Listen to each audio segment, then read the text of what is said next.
This is definitely one of my more recent purchases before the start of my no-buy year. I did tell myself I wasn't going to buy it and that I didn't need the palette because I have a lot of the similar colours in other palettes, but then I found it for less than half the original price, so I couldn't resist. So this is what the palette looks like. Yeah, so I've been using that for all of this week, and as you can see today, again, this is the last day that I've been using it. I'm actually really pleased with the eye look that I've done today. I will include some other pictures throughout the video of other eye looks that I've created this week. So first off, the packaging is pretty funky. I wasn't sure at first whether or not I liked it. I thought I preferred the sort of original, more velvety packaging, but actually I think it's growing on me. It's so sparkly. So the formula for the mattes I find to be very powdery. They're not that easy to work with. They do blend well, but they are very powdery, so you do get a lot of fallout, and they're very pigmented as well, so it's not the easiest to work with. It's definitely, I think, drier and more powdery than a lot of the other ABH palettes I've got, but you know, they're still really good quality. As for the shimmers, I absolutely love ABH shimmer formula. It's one of my favourite formulas ever, so no complaints there. They are all amazing. The colour range isn't particularly exciting, I have to say. It is basically a very neutral palette with a little pop of pink in the corner. So I definitely do have similar shades in other palettes. They're certainly not the same though. I do have a lot of warm neutrals palettes and a lot of quite colourful palettes. Actually, it's quite nice to have something that is just all cool neutrals. The pink I don't care for particularly. It's a nice shade, don't get me wrong, I do like using it. I'm not really sure if it belongs here. I think they just sort of put it in to make the palette look more interesting, but I don't think that was necessary. Yes, it would have looked a little bit boring without that pink there, but I don't think the pink adds much really to the palette, so I don't know. That's just my opinion. I do wish there was a lighter crease shade, because the only crease shades really are this shade here, Birch, and this one, Twig. I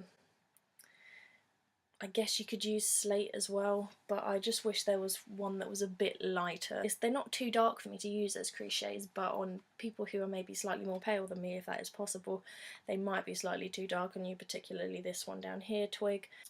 But they are nice. I just wish there was maybe one lighter transition shade as well, because it means it's a bit limited with what you can do. It does have nice outer corner shades though, this shade Dystopian and Noir, which I think has appeared in a lot of ABH palettes recently. Those are really good for the outer corner, and I really like using Slate for the lower lash line, which I've done today. And now I'm going to do some swatches. Okay, so here are the first row of shades. Yeah, you can't really see very well, but this shade here is Fresh. This shade is the lightest shimmer shade, and again you can barely see that. That is Pearl. This next shade is Steampunk. Then we have Rose Quartz. Then we have Ember, Bloom, and Birch. So here I have the next row of shades. This shade here is Cinder. Then we have Twig, which is one of the transition shades, so again you can see that it's quite dark. Then we have Teak, Dystopian, Cyborg, which is a really metallic silver, then Slate and Noir. I'm just also going to quickly compare. There are four sort of bronzy goldy shimmer shades in the palette. I'm just going to compare those four together. Okay, so these are the four shades. They all do look very similar in the pan, but as you can see they are still quite different. So here we have the shade Steampunk. This one is Ember, this shade here is Cinder, and this one is Teak. The quality of the shimmers is amazing. I don't know how well my camera's picking this up, but they are so pigmented and metallic, it's great. On my eyes today, by the way, I have used shade Birch as a transition shade, then I used a bit of Twig in my crease, and I used the shade Ember all over my lid. Then I put a bit of Dystopian on my outer corners and sort of blended it up into the crease. I put Slate on my lower lash line, and then I used Pearl to highlight my inner corners. So overall I'm actually really impressed with this palette. I thought I wasn't going to like it that much, but actually I I really do. I am very glad I bought it. I've seen as well the new Naked palette being released in early 2019. That looks very similar to this.